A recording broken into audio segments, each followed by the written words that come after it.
Hello दोस्तों।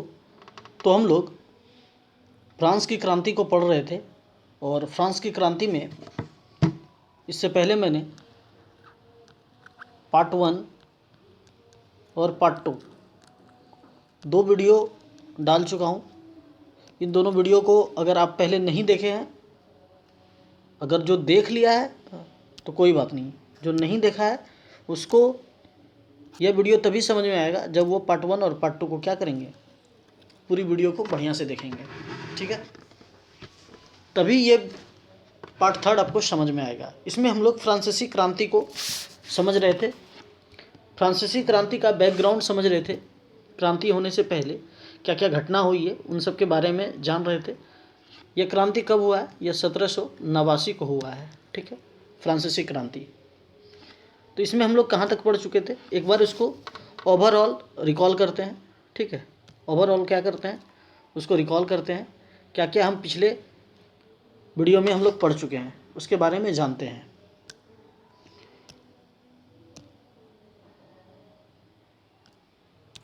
देखिए, इन सभी चीज़ों को हम लोग पढ़ चुके थे।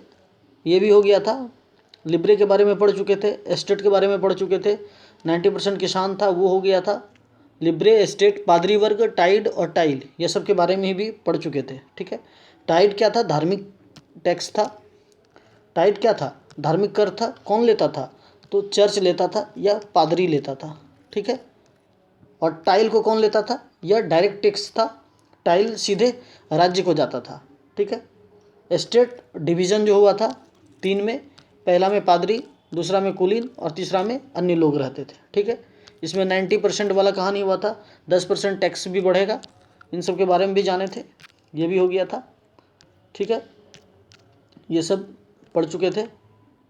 इसमें कुछ दार्शनिक आए थे, फिलोसफर आए थे, जैसे कि जॉन लॉक साहब, रूसो साहब। ठीक, ये लॉक की पुस्तक का नाम है। इन्होंने क्या दिया था? लॉक ने दिया था दैवी और राजा के दैवी और निरंकुश अधिकारों के सिद्धांत का क्या किया था? खंडन किया था। इन सब चीज़ों को भी हम लोग क्या कर चुके थे? पढ़ चुके थे। ठीक है, और एक सबसे इम्पोर्टेंट क्या है यहाँ पे, इम्पोर्टेंट चीज़ हम लोग जाने थे, the spirit of laws, Montesquieu के बारे में। यह किसका है? तो यह मॉन्टेस्क्यू महोदय का है। इसमें इन्होंने क्या किया था? कार्यपालिका, विधायिका और न्यायपालिका के बारे में बोला था। कार्यपालिका, विधायिका और न्यायपालिका के बारे में बताया था। क्या बताया था? तो इसमें सत्ता का क्या होना चाहिए? विभाजन होना चाहिए, इस बात को सामने रखा था। ठीक है, इन सब चीज़ों को हम लोग पढ़ चुके थे। फिर लास्ट में क्या हुआ था? लास्ट में हुआ था कि लुई 16वां जो है क्या करेगा? राज्य के खर्चा पूरा करने के लिए क्या करेगा? टैक्स बढ़ा देगा। ठीक है, इससे क्या होगा? गुस्सा और भड़क जाएगा। इन सब चीज़ों को हम लोग देख चुके थे।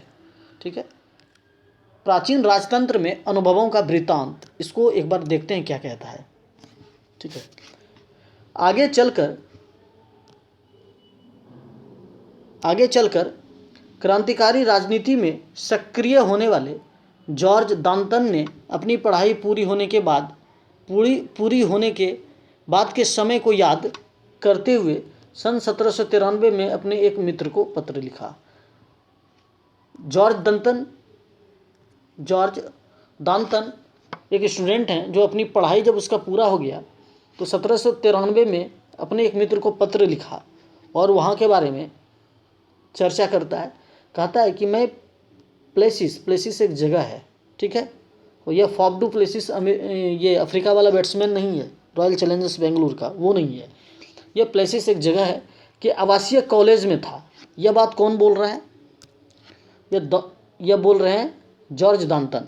ठीक है, किसको बोल रहे हैं? तो अपने दोस्त को बोल रहे हैं। क्या बोल रहा है कि मैं प्लेसिस के आवासीय कॉलेज में था, वहाँ मुझे कई महत्वपूर्ण लोगों का सानिध्य मिला। सानिध्य मतलब साथ मिला। पढ़ाई पूरी होने के बाद बेकारी के दिनों में मैं नौकरी के तलाश में जुट गया। बेकारी के बाद मतलब जब पढ़ाई पूरा हो गया तो जो उसके बाद का जो टाइम पीरियड बचता है उसमें वो क्या करने लगे? नौकरी की तलाश में जुट गए। वहाँ पे ग्रुप डी का फॉर्म नहीं आता है और कंपटीशन की तैयारी नहीं करते हैं सरकारी की, तो वह प्राइवेट जॉब ही वहाँ पर चलता है। तो नौकरी की तलाश में क्या हो गया? जुट गया। पेरिस के न्यायालय में नौकरी मिलनी असंभव थी, शायद वहाँ भी करप्शन होगा, इसीलिए ऐसा बात वो बोल रहे हैं कि पेरिस के न्यायालय में क्या था, क्या मिलना असंभव था, तो नौकरी मिलना असंभव था। यह बात सब कौन बोल रहा है, तो जॉर्ज डाल्टन बोल रहे हैं अपने मित्र को पत्र के माध्यम से। सेना में नौकरी का विकल्प भी मेरे लिए नहीं था। काहे नहीं था, क्या रीज़न था, ऐसा काहे बोल रहे हैं ये, तो बोल रहे हैं कि मैं ना तो जन्मजात कुलीन था और ना ही मेरा कोई संरक्षक था। इसका मतलब है कि सेना में उन्हीं लोगों को नौकरी मिलती थी, इनके अकॉर्डिंग टू जॉर्ज डॉल्टन के अनुसार ये कह रहे हैं कि सेना में नौकरी करना इनके बस की बात नहीं था, क्योंकि यह जन्मजात नहीं थे। मतलब इसका मतलब है कि सेना में वही लोगों को नौकरी मिलता होगा जो जन्मजात थे, ये कुलीन था उसी को, या तो उसका कोई संरक्षक मतलब कोई फौज में होगा। चर्च भी मुझे आसरा नहीं दे सका। यह बोल रहा है कि चर्च भी हमको आसरा नहीं दे सका। मैं कोई ओहदा भी खरीदने की स्थिति में नहीं था, क्योंकि मेरी जेब में फ्रांसीसी पैसा को क्या बोलते हैं, फ्रांसीसी पैसा को क्या बोलते हैं, फ्रांसीसी पैसा को क्या बोलते हैं, इसको याद रखिएगा, ये क्या है, फ्रांसीसी पैसा है। कह रहा है कि मेरी जेब में एक सू भी नहीं था, मतलब पैसा भी नहीं था। पुराने दोस्तों ने भी मुंह मोड़ लिया था, दोस्त भी दगाबाज हो गया यहाँ पर। ठीक, व्यवस्था ने हमें पढ़ा लिखा तो दिया, कह रहा है कि सिस्टम तो हमको एजुकेट कर दिया, एजुकेशन दे दिया, लेकिन हमारी प्रतिभा के इस्तेमाल के अवसर उपलब्ध नहीं करा पाए। मतलब हमको पढ़ा लिखा दिया लेकिन नौकरी हमको नहीं दे पाया। यह बात कौन बोल रहा है, तो जॉर्ज डाल्टन बोल रहे हैं। किसको बोल रहे हैं, अपने मित्र को बोल रहे हैं। ठीक है, वहाँ के बारे में पूरी कहानी बता रहे हैं। फिर क्या होता है आगे, अब एक व्यक्ति और आता है, क्या नाम है उसका, आर्थर यंग। ठीक, आर्थर यंग क्या बोलते हैं, आर्थर यंग नाम के एक अंग्रेज़ों ने सन 1787 से 1789 के दौरान फ्रांस की यात्रा की और अपनी यात्रा का विस्तृत वृत्तांत लिखा। इस वृत्तांत में उसकी यह टिप्पणी दिलचस्प है। ठीक है, कह रहा है कि आर्थर यंग नाम का, क्या बोल रहा है कि आर्थर यंग एक व्यक्ति हैं, वो क्या करते हैं, 1787 से 1789 के दौरान फ्रांस की यात्रा करते हैं और उस यात्रा में उनको जो जो दिक्कतें महसूस होती है या जो जो उनके साथ घटना घटती है उसके बारे में वो टिप्पणी करेंगे। ठीक है, क्या टिप्पणी करते हैं, सेवा टहल में लगे अपने गुलामों, खास तौर पर उनके साथ बुरा व्यवहार करने वालों को पता होना चाहिए कि इस तरह वह अपनी ज़िंदगी को ऐसी स्थिति में डाल रहा है जो उस स्थिति से बिल्कुल भिन्न नहीं होती जिसमें उसने मुक्त लोगों की सेवाएं ली होती और उनसे बेहतर बर्ताव करता। मतलब कहने का मतलब है कि आर्थर यंग कह रहे हैं कि सेवा टहल में लगे गुलाम, वहाँ पे जो गुलाम था, कौन गुलाम था, खासतौर पर उनके साथ बुरा व्यवहार करने वाले को पता होना चाहिए। यह कह रहे हैं कि जो बुरा व्यवहार करते हैं उनको यह पता होना चाहिए कि इस तरह वह अपनी ज़िंदगी को ऐसी स्थिति में डाल रहा है, ऐसी कंडीशन में डाल रहा है जो उस स्थिति से क्या है, बिल्कुल भिन्न होती है, जिसमें उसने मुक्त लोगों की सेवाएं ली होती और उनसे बेहतर बर्ताव करता। जो अपने पीड़ितों की कराह सुनते हुए भोज उड़ाना पसंद करते हैं, उन्हें दंगे के दौरान अपनी बेटी के अपहरण या बेटे का गला रेत दिए जाने का दुखड़ा नहीं रोना चाहिए। मतलब जो दूसरे का बुरा करते हैं, अगर उनके साथ भी बुरा होता है तो उनको इस बात का क्या अफसोस नहीं होना चाहिए। यह व्यंग करते हैं या टिप्पणी करते हैं, इसी को टिप्पणी करना कहते हैं। इसको क्या बोलते हैं, टिप्पणी करना। ठीक, किसी के बारे में टिप्पणी करना, समझ गए, कोई दिक्कत।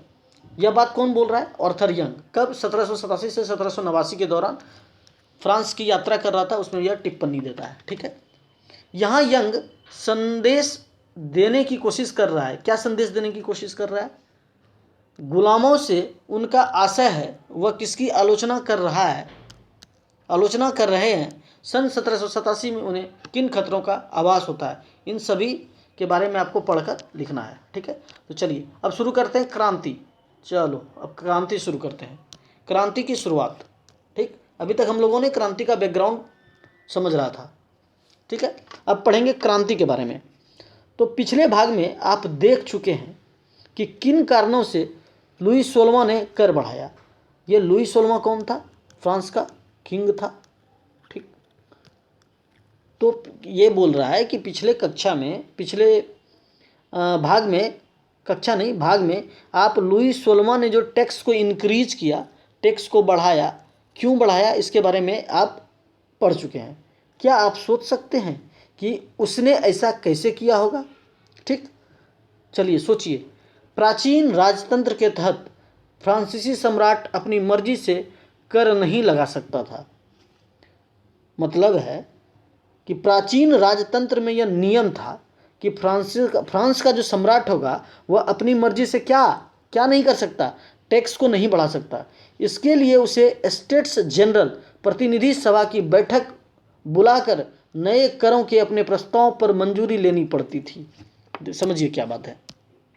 कह रहा है कि प्राचीन राजतंत्र में, मतलब पहले का जो राजतंत्र था, उसमें यह बिल्कुल अधिकार नहीं था। किसको अधिकार नहीं था? फ्रांस के सम्राट को, कि वह अपनी क्या करेगा, मर्जी से जब मन होगा तब टैक्स बढ़ा देगा। ऐसा नहीं कर सकता था। तो भाई टैक्स कैसे बढ़ाएगा? तो टैक्स बढ़ाने से पहले राजा को अगर टैक्स बढ़ाना है तो सबसे पहले क्या करेगा? वो स्टेट्स जनरल, प्रतिनिधि सभा का क्या करेगा? एक मीटिंग बुलाएगा। ठीक, मीटिंग बुलाएगा। उस मीटिंग में जो जितना टैक्स को उसको बढ़ाना है, उसके लिए क्या करेगा? वो प्रस्ताव रखेगा। फिर उस प्रस्ताव पर क्या होगा? मंजूरी लेनी पड़ेगी। किसका मंजूरी लेनी पड़ेगी? तो प्रतिनिधि सभा में जो बैठे होंगे उसका मंजूरी लेना पड़ेगा। ठीक है। स्टेट्स जनरल एक राजनीति संस्था थी। स्टेट जनरल्स क्या था भाई? तो यह एक पॉलिटिकल संस्था था। ठीक, राजनीतिक संस्था था, जिसमें 3 स्टेट्स अपने अपने प्रतिनिधित्व भेजता था। ठीक, 3 स्टेट्स था और सब अपना अपना क्या करता था? प्रतिनिधित्व भेजता था। यह प्रतिनिधित्व क्या करते थे? लेकिन सम्राट ही यह निर्णय करता था कि इस संस्था की बैठक कब बुलाई जाए। ठीक, यह बैठक बुलाने की बात डिपेंड किस पे करता था? जो वहाँ का किंग होता था, जो वहाँ का राजा होता था। ठीक, इसकी अंतिम बैठक सन 1614 में बुलाई गई थी। ठीक है, यह घटना कब की है? 1789 का बात हो रहा है। ठीक है, और बैठक कब बुलाया गया है? बैठक बुलाया गया है सबसे लास्ट बैठक 1614 में। मतलब इतना दिन से राजा को कोई काम ही नहीं है कि उसके राज्य में क्या घटना हो रहा है, क्या हो रहा है, नहीं हो रहा है, उससे उसको कोई लेना देना नहीं है। वो अपना मौज कर रहा था। और लास्ट बैठक जो था वह 1614 ईस्वी में बुलाया गया था। ठीक, अब देखिए आगे क्या होता है। फ्रांसीसी सम्राट लुई 16वां ने, फ्रांस का जो किंग था, कौन था? लुई 16वां ने 5 मई 1789 को नए करों के प्रस्ताव के अनुमोदन के लिए स्टेट्स जनरल की बैठक बुलाई। अगर यह टैक्स नहीं बढ़ाना होता लुई 16वां को, तो क्या करता? वह मौज करते रहता, उसको कोई लेना देना नहीं था। क्योंकि जब 1614 से 1789 आ गया, अभी तक कोई मीटिंग नहीं बुलाया गया था, तो ये भी नहीं बुला रहा था। लेकिन क्या हो गया, इसका राजस्व, यह जब राजा बना था उस समय राजस्व भी कम हो गया था और ये फिजूल खर्ची भी करता था। दोनों हस्बैंड वाइफ, पति पत्नी मिलकर खर्चा करता था। लूट सको तो लूट लो, दोनों लूट रहा था। लेकिन सब चीज़ का अंत है, उसी प्रकार इसका राजस्व का भी अंत हो गया। अब इसको राजस्व चाहिए तो क्या करेगा? यह टैक्स को इंक्रीज कर देगा। लेकिन फ्रांस में क्या था कि आप राजा तो हैं, लेकिन आप टैक्स को अपने मन से इंक्रीज नहीं कर सकते। आप अपने मन से टैक्स को लागू नहीं कर सकते। लागू करने के लिए आपको स्टेट्स जनरल का मीटिंग बुलाना पड़ता, और मीटिंग में तीनों स्टेट्स के लोग जाते, फिर वह प्रस्ताव रखा था, फिर वह मंजूरी होता उस पर, तब आप टैक्स को क्या कर सकते थे? इंक्रीज कर सकते थे। यहाँ तक क्लियर है? चलिए, मीटिंग बुला लिया। कौन बुलाया? लुई 16वां। कब बुलाया? 15 मई 1789 को। किस लिए बुलाया? तो टैक्स इंक्रीज करने के लिए, कर में वृद्धि करने के लिए। ठीक है, प्रतिनिधियों की मेजबानी के लिए वर्साय के एक आलीशान भवन को सजाया गया था। लो, पैसा है नहीं, खर्चा फिर भी कर रहा है। ठीक है, तो यह मीटिंग कहाँ पे होगा? आलीशान भवन में। यह आलीशान भवन कहाँ है? तो वर्साई में। ठीक है, वर्साई एक जगह का नाम है। वर्साई के एक आलीशान भवन को क्या किया गया? एकदम सजा दिया गया, लाइट बत्ती लगा दिया। पहले और दूसरे स्टेट ने इस बैठक में अपने अपने 300 प्रतिनिधि भेजा, जो आमने सामने की कतारों में बिठाए गए। मतलब फर्स्ट एस्टेट और सेकेंड एस्टेट्स वाले लोग, फर्स्ट एस्टेट से कितने लोग आए तो 300, पहले एस्टेट से 300 और दूसरे एस्टेट से भी 300, मतलब टोटल ये दोनों तो मिला हुआ ही ये दोनों मिला हुआ है, तो ये टोटल कितना हो जा रहा है 600। ठीक, पहले और दूसरे एस्टेट से इस बैठक में 300 प्रतिनिधि को क्या किया गया, भेजा गया। प्रतिनिधि भेजे जो आमने सामने की कतारों में बैठाए गए, जो प्रतिनिधि आए थे 300 दोनों को क्या कर दिया गया, सामने सामने बैठा दिया गया। तीसरे एस्टेट से 600 प्रतिनिधि उनके पीछे खड़े किए गए। ठीक, उनके पीछे क्या कर दिया गया, थर्ड एस्टेट वाले को खड़ा किया गया। तीसरे एस्टेट्स का प्रतिनिधित्व इसके अपेक्षाकृत समृद्ध एवं शिक्षित वर्ग कर रहे थे। ठीक, समृद्ध और शिक्षित वर्ग किस में थे, तो तीसरे वर्ग में थे, तीसरे एस्टेट्स में थे। उसमें किसान, औरत और कारीगर को सभा में प्रवेश वर्जित कर दिया गया था। थर्ड एस्टेट्स वाले को यह कंडीशन लगा दिया कि तीन आदमी जो है, तीन तरह के जो लोग हैं, कौन कौन, उनको प्रतिबंधित कर दिया गया था। किसको किसको प्रतिबंधित कर दिया गया था, किसान को, औरत को और कारीगर को। इन सभी को क्या कर दिया गया था, बैन कर दिया गया था कि वो लोग इसमें भाग नहीं लेंगे। ठीक है, भाग नहीं लेंगे, लेकिन उनका मांग तो कुछ होगा। फिर भी लगभग 40,000 पत्रों के माध्यम से उनकी शिकायतें एवं मांगों की सूची बनाई गई। इन लोगों का 40,000 पत्र का एक सूची तैयार किया गया, जिसे प्रतिनिधित्व अपने साथ लेकर आए थे। मतलब थर्ड स्टेट्स वाले लोग जो गए थे, तो वो क्या किए, किसान, औरत और कारीगर का जो 40,000 पत्र था, डिमांड था, उसमें जो मांग था, उसको क्या किए, लेकर गए। के नियमों के अनुसार स्टेट्स जनरल का क्या नियम था, प्रत्येक वर्ग को एक मत देने का अधिकार था। बताइए, थर्ड स्टेट्स वाले का कोई वैल्यू है? इनका कहने का मतलब है कि यह जो तीन वर्ग है, तो इसका एक वोट होगा,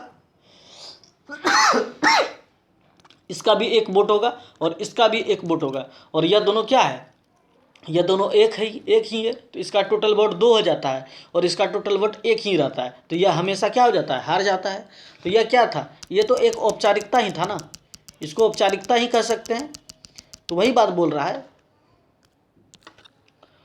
बात क्या हो रहा है, इसी का विरोध करेंगे अभी। देखिएगा, स्टेट्स जनरल के नियमों के अनुसार प्रत्येक वर्ग को एक मत देने का क्या था, अधिकार था, राइट्स था। इस बार भी लुई 16वां इसी प्रथा का पालन करने के लिए दृढ़ प्रतिज्ञ था, एकदम रिजिड था। ठीक है, कि हम जो प्रथा यह चली आ रही थी उसी को यह लागू करना चाहता था। कौन, लुई 16वां। परंतु लेकिन तीसरे वर्ग के प्रतिनिधि ने मांग रखी कि अब की बार पूरी सभा द्वारा मतदान कराया जाना चाहिए, जिसमें प्रत्येक सदस्य को एक मत देने का अधिकार होगा। इस बात का जो पुराना प्रथा चला आ रहा था कि प्रत्येक वर्ग से ये जो प्रथा चल रहा था कि प्रत्येक वर्ग को एक मत देने का अधिकार है, तो थर्ड स्टेट्स वाले बोलते हैं कि नहीं, यह मांग बिल्कुल हम लोग नहीं मानेंगे। हम कहते हैं कि जितना भी आदमी आया हुआ है सबसे वोट कराइए, जिसका अधिक वोट होगा वो जीत जाएगा। यह क्या था, यह एक लोकतांत्रिक सिद्धांत था। थर्ड स्टेट्स वाले जो बोल रहे थे, यह क्या था, लोकतांत्रिक सिद्धांत था, जिसे मिसाल के तौर पर रूसो ने अपनी पुस्तक द सोशल कॉन्ट्रैक्ट में प्रस्तुत किया था। यह बात सर्वप्रथम कौन प्रस्तुत किया था, रूसो ने। रूसो क्या है, फिलोसफर है, दार्शनिक है।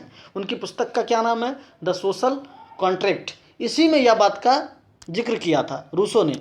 इसी को थर्ड स्टेट्स वाले क्या कर दिए, दोहरा दिए। समझ गए, रूसो एक व्यक्ति हैं, इनके पुस्तक का क्या नाम है, द सोशल कॉन्ट्रैक्ट। इसमें इस बात का जिक्र किए थे। जब सम्राट ने इस प्रस्ताव को, सम्राट बुड़वक है, सम्राट चाहेगा अपना जो है पावर चला जाए दूसरे को। राजा कभी ऐसा चाहता है, बिल्कुल नहीं चाहेगा। राजा अगर ऐसा चाह लेगा तो राजतंत्र ही खत्म हो जाएगा, उसका राजा को पद से हटा देगा, जीत जाएगा तीसरा स्टेट्स वाला। तो ऐसा नहीं चाहेगा, तो क्या करता है कि सम्राट ने इस प्रस्ताव को क्या कर दिया गया, वो स्वीकार कर दिया। ठीक, तो जैसे ही राजा इसको वो स्वीकार करेगा तो तीसरा स्टेट्स वाले क्या करेंगे, प्रतिनिधित्व विरोध जताते हुए सभा से क्या हो गए, बाहर चले गए। बोले लो, नहीं मानोगे बात तो हम इसको बाइकआउट करते हैं। निकल गया जिंदाबाद मुर्दाबाद का नारा लगाते हुए। यहाँ तक समझ में आ रहा है, क्लियर है, मज़ा आ रहा है। वर्ड हिस्ट्री पढ़िएगा तो मज़ा जरूर आएगा, और एक बार में तो बिल्कुल नहीं आएगा। 2-4 बार पढ़िएगा तब समझ में आएगा। जो फैक्ट है इसको फैक्ट बोलते हैं, ठीक है।